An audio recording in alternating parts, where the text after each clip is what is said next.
faziletlik zat eder.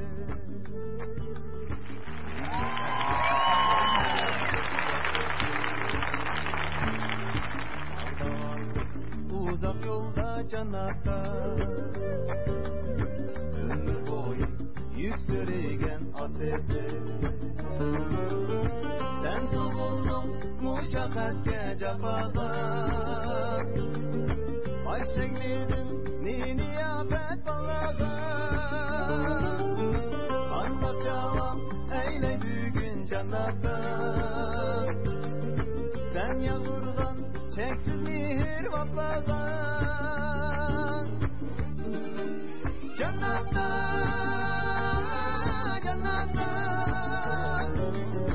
üzün kessin rengudarın cennatta.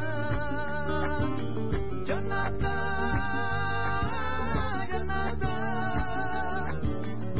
kandak cevap eyle bugün cennatta.